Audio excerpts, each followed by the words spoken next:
Welcome to Games Overboard. I'm PJ. And I'm Shanna. My voice just cracked. Gonna try it again? Nope. All right. Shanna. That's what I am. Well, it's just us today. Yes, it is. And we're gonna break the mold of our normal episodes today, too. Do. It's because I'm here. It was my idea. Yep. We did it last year. We were going to do something completely different. Yeah, last year we even did a video version. And listeners, if you want a video version, I'll be glad to do some videos of the games that we're going to talk about. Oh, yeah. So that is something that if we hear from you, then we will gladly do it. Yep. Or at least I will. I don't know if Shane will be there or not. Hey, I got time off. That's right. We have all the time in the world because we're going to be on Thanksgiving break for five days straight. Shanna more than that. And I realized we could have used the Yeti for this. It's just you and me. But then we did the laptop and all that. Okay, I'm just saying we could have used that piece of equipment that we drove so far to get. We haven't used yet. I know. It's fine. Anyway, why are we here, PJ? So we're here to talk about good Christmas gifts. Yeah, boy. Last year we did 5 games. I got a whole bunch this year, but mine are mostly card games. Yeah. I have, if you like X mass market game, then try these hobby games. And I have Heroes, fun for the whole family. Yeah, and Shanna has just some good family games. I just said what it is. Oh Jeez. my gosh. Hey, PJ. Yes? Do you want to know a super cool fact about my best friend? Do you want to do a dark story? No, I do not. But actually, this is just out of love to Jamie Stegmaier. So November 13th was just not too long ago. Really? It would have been his... It would have been his dad's 70th birthday if he hadn't passed away early in 2022. Mm. So I wish his dad a happy birthday in heaven. So I wanted to put that in there for Jamie Stegmaier. Moving on. You know another fun fact about Jamie Stegmaier? What? I'm going to be talking to him on Tuesday. I know, it's so exciting. I'm looking forward to it. He's giving blood, so he's like, I might be a little late to the video. Good for him. I gave blood on a Monday last week. I'm starting to finally feel better. The 30th, if my schedule allows it, I'll be giving blood. No, I won't be here. The 29th, the 29th. Yeah. So I still have a rash on my arm. I get that post. I don't. I get nauseous for like 5 minutes.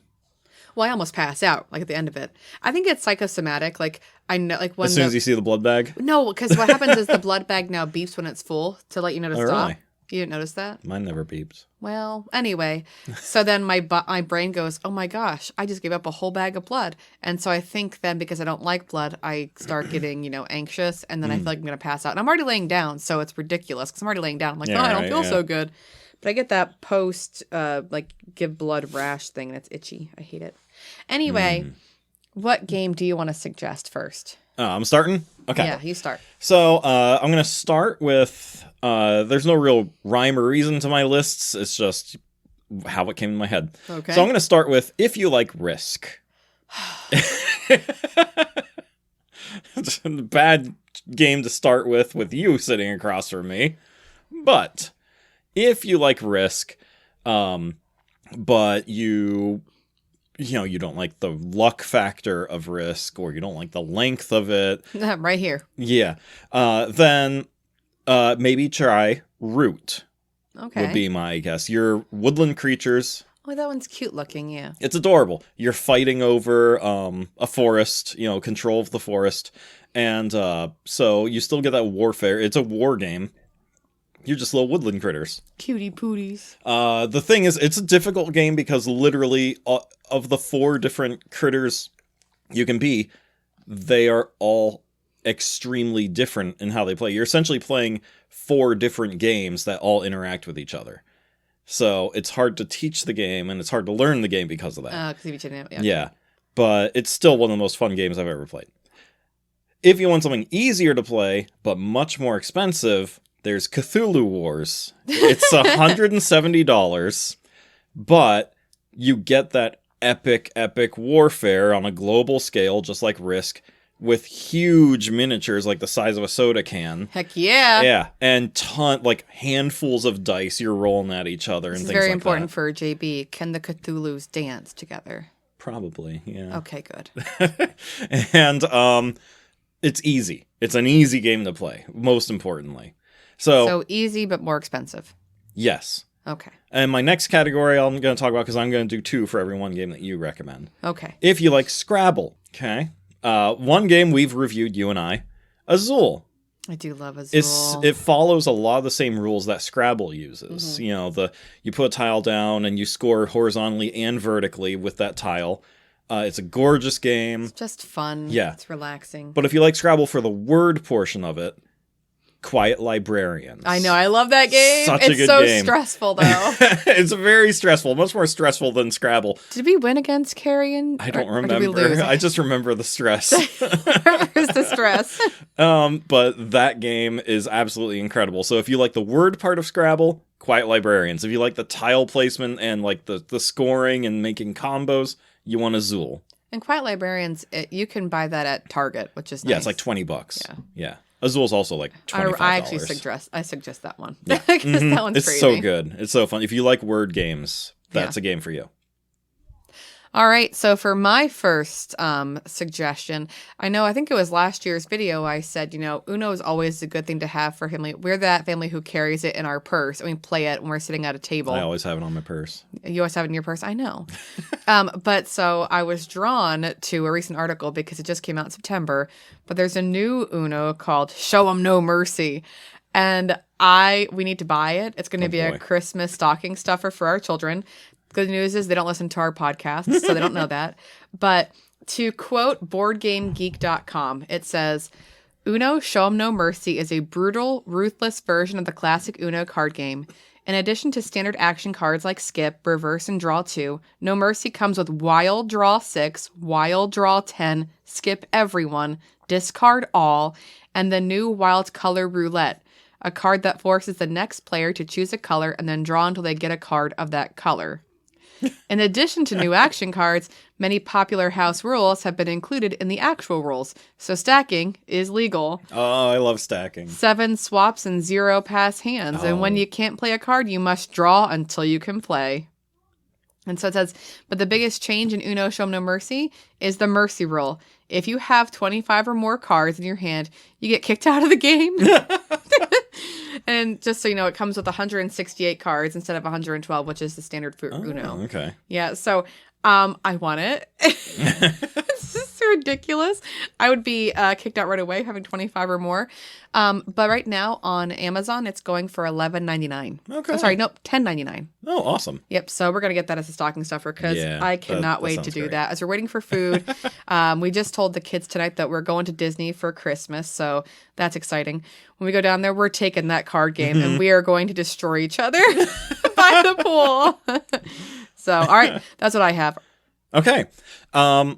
So first off, I want to say hobby gamers who are listening are probably gonna be like, "Oh, Uno," but yeah, we're definitely. I know. Listen, we're this Uno is for players. everybody. We like okay? Uno. We're a family who likes Uno. Not like Uno. We're a family that likes Munchkin too, and that's like one of the most hated games in the hobby industry. Well, so. you're wrong, but that's okay. So my next 2. First off, this is mostly for our generation because we all sat around on Windows 98 playing Hearts.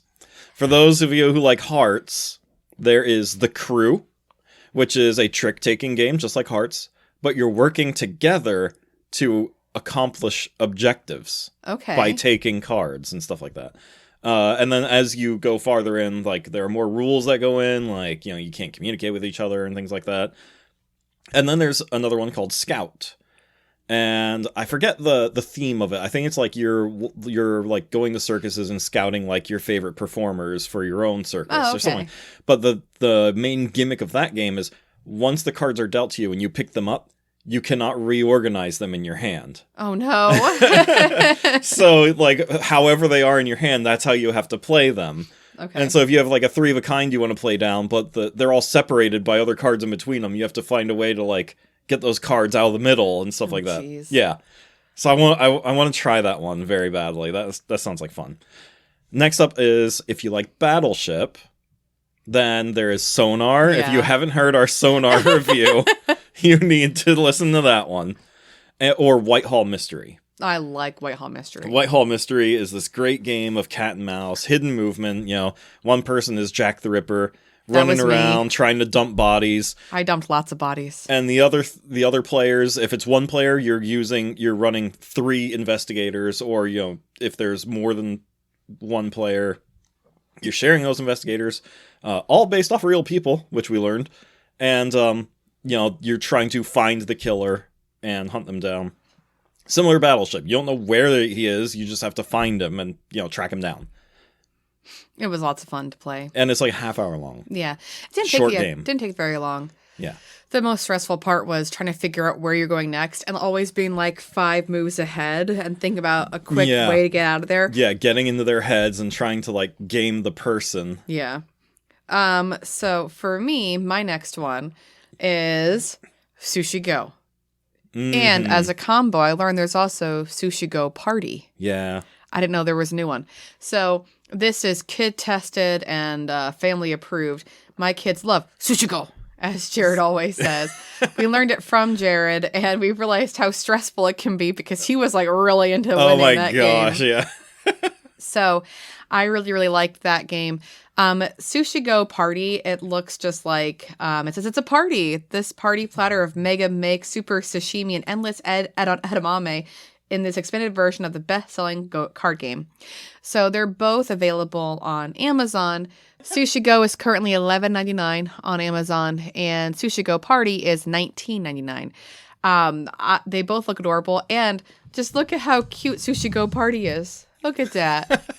It's so cute. I've seen it on like shelves and things like that, but I've never actually learned what it is and why it's different. So cute. Yeah, it says it's for larger appetites. You still earn points by picking winning sushi combos, but now you can customize each game by choosing a la carte from a menu of more than 20 delectable dishes. What's more, up to 8 players can join in on the sushi feast. Let the good times roll. And you can also customize your difficulty level. So, yeah, it looks adorable. Like, you can make green tea ice cream now. I see tofu is here. Like, oh, nice. There's the edamame, or like little peas in a pod. It's so cute. So I would suggest that. Sushi Go is such an easy card game to learn. The kids love it.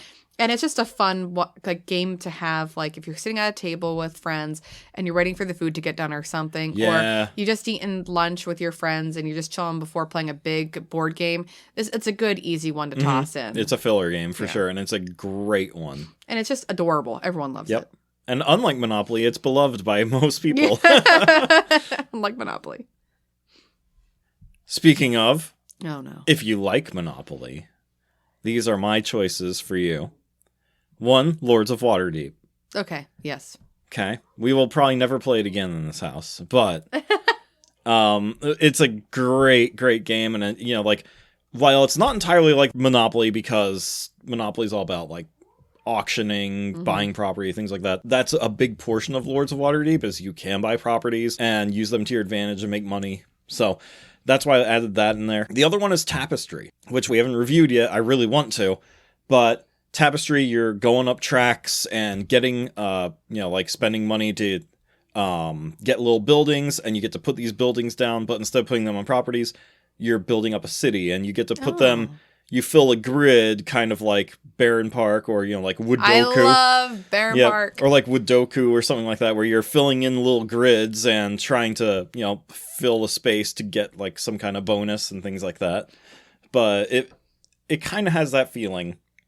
So it's kind of like Monopoly, because you're building your own, like, businesses, if you will. Yeah, exactly, yeah. Okay. You get a similar feeling from it. Next up, if you like the card game Bullshit, or Liar's Dice, they're both the same game, just one's with dice, one's with cards. I recommend either Cockroach Poker, which is just a great little card game, and it's like $8 or something like that, or Skull. Skull is fun. Yeah, a gorgeous game. It's about $15. And that one, you have these cards that look like coasters, and they have this wonderful artwork on them, and you're just slowly laying, like, these cards down in front of you, and, you go around the table, everyone puts a card down, and then eventually someone's not going to put a card down. Instead, they're going to say, I think I can flip over 4 cards without getting a skull. And then someone else will be like, I can do 5. I can do 6. And then... Go ahead. Yeah, and then whoever bids the highest has to do it. Yep. and then if they don't get a skull, they're one more step to win the game. If they can do it 2 times, they win the game. If they do get a skull, they lose, and they have to lose one of their cards. So now they only have 3 cards instead of 4. And now I just taught the game. Like it's that simple. Done. Yeah. So for me, we mentioned Baron Park, right? Mm-hmm. So I like games where you put tiles down. It's just one of my favorite things to do. Tile laying games they're satisfying. I just too. like when things match together. When things fit together and fill a space. And yeah. And I feel like as a gifted teacher, I really appreciate the squizzle puzzles where you have squares and they all connect. You make the puzzle face, Or when you just load the trunk with groceries and it just fits. Everything just fits perfectly. Oh man, you give me Tetris, I got you. I would suggest King Domino. Yeah. And it's good as a family game. I mean, it's actually sold as a family strategy game, actually. So you play King Domino by, it's a tile placement game. You use pattern building, which is really good for children. You have to choose between, the fields and the grass and all that kind of stuff. And it's just lots of fun. I really enjoy it. By the way, there's also a brand new one called King Domino Origins, which we need to buy. Now, King Domino itself runs for $21.99 on Amazon. King Domino Origins runs for $27.99 because it's newer. So it says here, King Domino Origins is the newest addition to the King Domino family by designer Bruno Cathala. Travel back in time to a prehistoric era of King Domino. Build your tribe as strong as you can so you can rule over all the kingdoms. And use erupted lava to bring fire to your regions. Gather resources and recruit fearless cavemen to expand your tribe and hunting territory. So there's even on the picture, it's mountains, volcanoes. There's cavemen on the front. So it's adorable. I think we should add this to our collection because Eli especially loves King Domino. I haven't played King Domino in so long. I know. When's the last time we did? A while ago. A year and a half at least. No, we played it before. Since then. No, because since we started the podcast, we have not played since we started the podcast. Really? Yeah. Well, we gotta fix that. Yeah. All right. Well, anyway, King Domino, $21.99. The Origins, $27.99. Yeah, you can't go wrong with it. Yeah. At all. So for me, if you like Clue, you're not gonna like my first recommendation. Okay. Mysterium. Actually, I was going to say the game that I would never suggest absolutely ever is Mysterium. Do not buy it. It is a waste of money. Do not buy that. You can skip over. Just hit the 10 seconds ahead. Ignore. Not only is it one of the most beautiful games ever made. It is trash. It satisfies the who did it, where, and with what that Clue uses. Nope. The problem is if you play it with someone like our nephew Jack... because what happens is the person who was murdered, the ghost, will hand you a dream card. And the dream card is very abstract looking, and it has all these weird shapes and symbols and colors on it and everything. And, one of the examples I saw in the review was someone had a picture of a moon, and one of the murderers was a watchkeeper, and the watchkeeper's picture is full of gears and circles. So they put the moon down, hoping they would link circle moon, circle gears. Put those two together, shape. But if you're playing with someone like our nephew Jack, he's like, well, here's the moon, and that made me think of sleeping, and then I had this weird dream about the tooth fairy, and then I saw that this person had a hospital gown on, so, and so it's obvious that I wanted you to pick the doctor.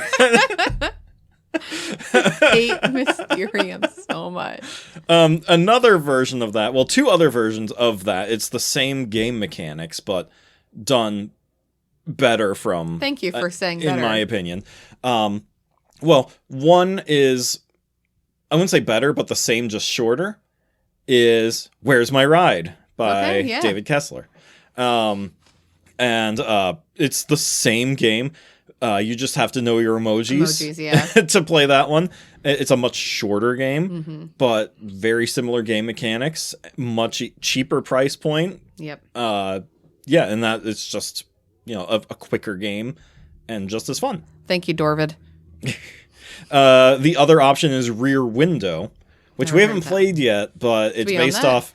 I got it for half price at BAM when they closed down. Oh, okay. Where it's based on the movie Rear Window, which the Shia LaBeouf movie Disturbia is based on, where this guy is under house arrest. I think he broke his leg, actually, and he's looking out his window at all of his neighbors, and he thinks he sees a murder across the street. Okay. And so in Rear Window, one person is the quote-unquote director. They're playing Alfred Hitchcock, and they're giving scenes to everyone else who's watching their neighbors. And you're all seeing the same neighbors, so you can talk to each other about what you saw in House A and, things like that. And trying to figure out who the murderer is, or if there was a murder at all. So Interesting. it just sounds like a really fun game. And I'm glad I picked it up. Can't wait to play it. Well, going back to family games, I know you'll agree with this. Lauren Ray will agree with this. Ashley will agree with this. Angie, Dan, they'll all agree with this. Wingspan. Yes. I gotta throw a Stonemeyer Yep, I threw a Stonemeyer game in there too. Yeah, but like Wingspan, it's just beautiful. I like games where you can do stuff for fun, and like there is a job there. You're trying to get whatever certain kinds of birds or eggs or a nest, whatever. So there is a strategy to it, but you can just chill and have a whole conversation around the board game. If I'm going to play with friends, it's what I want it to be. Mm-hmm. It's either like, going cutthroat Uno or relax and just chill. Like this, I'm weird. Yeah. Multiplayer solitaire games is what some people derogatorily call them. Just like, you're just doing your own little thing, not bothering anyone else. You're just cutting all the eggs. Azul's the same way, you're just making your own little mosaic and I like not those. bothering Mysterium anyone. Never, but Wingspan's a good family game. It, the kids can understand, even if they don't really understand all the words sometimes, they can still help them reading. But I like Wingspan, especially for like our kids as they're getting older. The problem is the price point. I was looking for cheaper family games for my list. Wingspan right now is running for $44.99. Yeah, that's about the normal price range. It's a Stonemeyer 45. game, so. But you're getting quality with that because everything is nice. The gray board they're going to use for like the cardboard, if you want to call it, it's gray board. Yeah. That's nice and thick, and we don't have any issues with ours right now. Everything no, down. Nothing. And you alluded to it, the typical Stonemeyer tradition, there's no bad thing that happens to you. Everything will move you forward in some way, which I love. So I have next, if you like D&D. Oh, yeah. Yep. Then I suggest Gloomhaven. Okay. There's the cheap one to get you into the Gloomhaven series. It's about $35. It's called Jaws of the Lion. And it's, you make a character, you get to name him, you go through a story, they level up and things like that. There are boxes of unlockable things. Even in Jaws of the Lion, there are things you can unlock. Like little boxes you get to open when you reach a certain point in the story. In the bigger box of Gloomhaven, that person eventually, they have their own goal of like why they're an adventurer. They meet that goal, they retire, and then you can like meet that character later on in the game. I have never gotten that far in the game yet, but it's in there. It's a really cool thing. Lots of unlockables. How much does Jaws run for versus the full Gloomhaven? So Jaws is $35. Gloomhaven you can usually find for around $100. Yeah. Okay. And then Frosthaven's $250. Yeah. That's when you just. That's if you like the others, then you want to invest in that one. But try the cheap one first. Yep. Another option for if you like D&D, like if you're into the whole like story with the DM and all that, but you don't want to be the DM, Mansions of Madness. That's true. Yeah. It's $100, but it's so worth it. It's such a good game. And the app runs the game for you and you just play along. Very easy to learn, very easy to play. So for next family game, you're going to love this. Code Names. Yes. I think of it as a newer version of like Guess Who, but it's not Guess Who. For some reason, I just kind of equate it to that because the tiles that you lay down. But how would you describe it? Yeah, I don't know. Kind of like almost like Password or something. There's a 5x5 grid of cards on the table, and you're trying to get your team to flip over or guess all the cards that are meant for your team to guess. For one example, there was Nurse, Pumpkin, and Costume. No, it wasn't Costume. It was something. Something like that. And I said Halloween 3. Because that's the rule. You have to say one word and one number. And so then, your teammates know, okay, 3 words that mean something about Halloween. And Kyle, who was like, our brains were melding together that episode or that evening, he got all three of them. He's like, well, obviously Nurse and obviously Pumpkin, and then whatever the third one is, it's got to be these three. And everyone else on my team was like, are you sure? And he's like, yeah. Yeah. To quote the product description off of Amazon, Codenames is a social word game with a simple premise and challenging gameplay. Two rival spy masters know the secret identities of 25 agents. Their teammates know the agents only by their code names.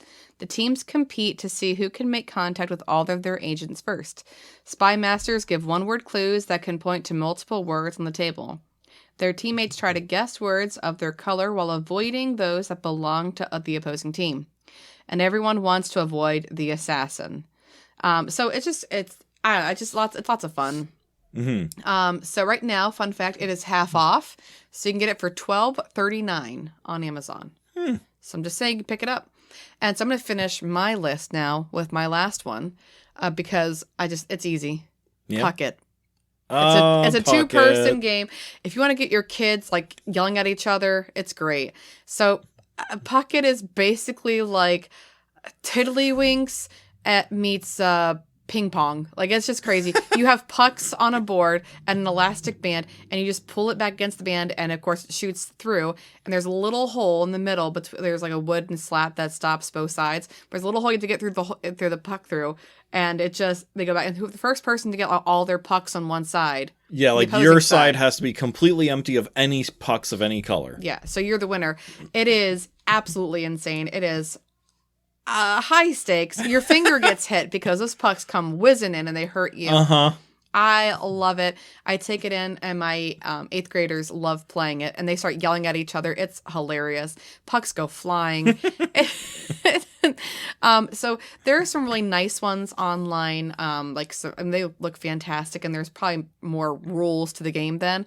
But our version we have, it's called Puckit, but it has different names on Amazon. Currently, you can get the board game for $12.99. That's the one that we have. So you can get Puckit, and you can get Codenames right now for the price of Codenames by itself, usually. And there are a lot of, games coming down the line that are going to be super cheap because, Thanksgiving's coming, so Black Friday's coming. Yeah, Target currently has, their Black Friday deals, and games are like up to half off. Yeah. Not all of them are that, greatly marked off, but like some are. Like Ticket to Ride, if you don't own Ticket to Ride, it's a $60 game. They're selling it for like $25 right now. Yeah. Like, get that game. Get that game right now. Yeah. I don't know why I don't own that game. But so my last ones, I have just two other categories here. One, story-driven games. Okay. Arkham Horror, the card game. 100%. Like, just, it's, like a choose-your-own-adventure almost, but through cards. I've never seen cards do this before, like the way they just direct you through a story. It's incredible. And the other one is Tales of the Arabian Nights, which might be out of print now. I'm not sure. So if it is, I apologize, everyone, because of that. But it's a great game. It's a hilarious game too. If it is out of print, keep your eyes out for Tales of the Arthurian Nights, because that one's coming. Ooh. Yeah. Okay. So then there is, if you like Among Us. Oh no. Then you need to look into The Thing, the board game, because it's very much like Among Us. You are all breaking up into groups, going to various rooms of the outpost, fixing things, making sure the boiler doesn't break down, making sure there's food for everyone, and things like that. But if two of you go to a room together, the other person might be the thing, and then you get infected. Yeah. And the end of the game is when everyone piles into a helicopter and flies away, but they have to make sure they're all human, because if the thing is on there, then, they're going to infect the rest of the world. Yeah. So that's the thing. We're going to have a review on that very shortly, actually. Very, very soon. The other one is Secret Hitler. I was just going to say, if you want to get a board game that is a fun one that can grow with the amount of people you have at table, that's a great game. But you have to be with a group of friends that like when they say, oh my gosh, you're Nazi scum, they're just in the game. You cannot have any hard feelings. Yeah, you have to be okay with the fact that it's a game and you're going to be saying mean things to people. And when they say, oh my gosh, she's Hitler, and you're like, no, I'm not Hitler. And they kill you, It's okay. It's all in good fun. And then some runners-up, 2 games that literally I've never seen people dislike. Out of 6 years, 7 years that we've been in this hobby now. 1, if you like Uno, and just games where you're just dunking on people, Survive Escape from Atlantis. The game ends friendships, but in the best way possible. So much fun. It is easily the easiest game to learn, and it's just so much fun. If we want to get a new friend into the game, we pull that one out. Yeah. Because we want to see what kind of person they are. And there's no way to not enjoy the game. Everyone I know, immediately, as soon as the game's over, they go, we need to play this again. Yeah. And usually 2 more times. Like, we play it 3 times in a row. Yep. Pretty much every time we play. Easy. Yep. The other one that's just fun all around, and some of the most fun I've ever had at the table, is Snake Oil. See, I was going to put that on my list, but I thought we discussed it last year, so I did not. I know we talk about it all the time. We reviewed it too. Yeah. But it's still, like, if you like Cards Against Humanity, if you like Joking Hazard, if you like Apples to Apples, if you like any of those, you're gonna throw them out when you play Snake Oil, because Snake Oil is a million times better than all those. And it's actually worth getting all the expansions. Yes. Like, every expansion makes it better. Yeah. It's crazy. Yep.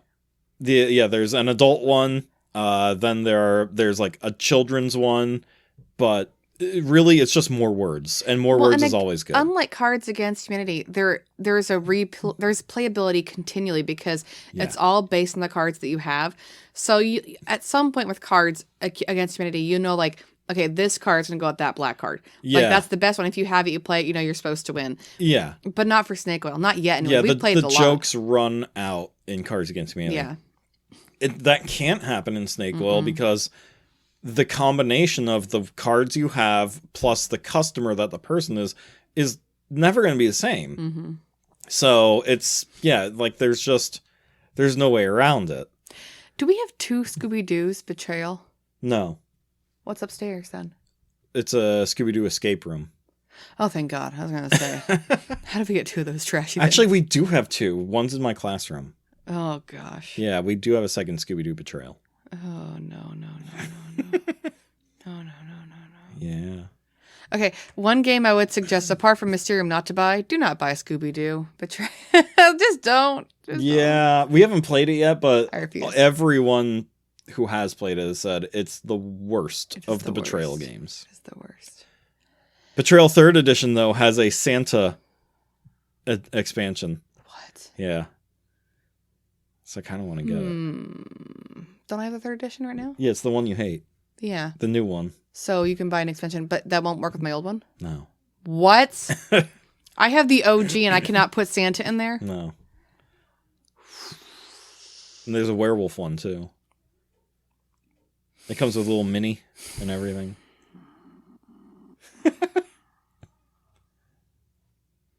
I'm not okay. I'm not okay. I'm sorry. One last card game that I would suggest, and then I'm done. Okay. The one that we played with the really cute multicolored, not shrimp, the mantis. Yeah. The mantis shrimp. Yeah. Yeah. Really anything from the oatmeal. Mm-hmm. Some people hate the oatmeal, their art style, their humor, things like that. I love it. All the games go over well in our house. Mm-hmm. Sure, the jokes on the art, like, they do wear out, but the game itself is still fun. And we always have a good time with those games. Okay, so that's it. I'm done suggesting, because this is going all night. Yep. So anyway, everyone, not our usual review here. But it's time to get ready for Christmas. Absolutely. And this is the week when you're going to get all those deals between now and Cyber Monday. So we got to get our ideas out. And again, Codenames is currently half off. So you got to pick it up now before that's done. That's right. And get Puckett too, man. Watch your fingers. Watch your fingers. Yep. If you see a good deal on Target and don't know if it's a good game, message us at gamesoverboard.com. And if you have any ideas that are good games, please message us or comment on Facebook, and so we can share with the people around us, you know? Yeah, talk on Facebook, or if you listen to us on YouTube, make a comment on there. Maybe we'll have a discussion going about what game, why you think this game should have been on the list, or why you think a game we picked was garbage. If you thought there's a better game that I could have had in one of my categories, let us know. Yeah. And if you're still stuck on a game, what I would suggest is if you're from the area, running down to Helix Tabletop Guild and getting a gift card. We did that for Heck our nephew Simon, and he went like that night and bought stuff. So when in doubt, if you have a board gamer in your life who loves board games, but you're not sure what to buy, just go to a local store and get them a gift card because you're helping local business and letting them buy what they want to buy. Yep, absolutely. All right, that's all I got, though. That's it for us for this week, everyone. We will see you next week. Have a happy Thanksgiving. Bye. I want to hear that cowbell. Let's go.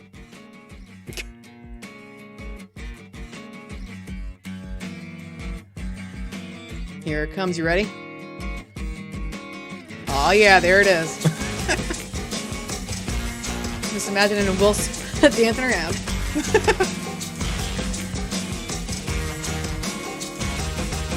This song would not be the same without the cowbell. See, I always want the lyrics to kick in, and they just don't. Whose fault is that? Yeah, mine. I edited them out, but... Cowbell's gone. I'm done. Turn off. It's trash now. I see how it is.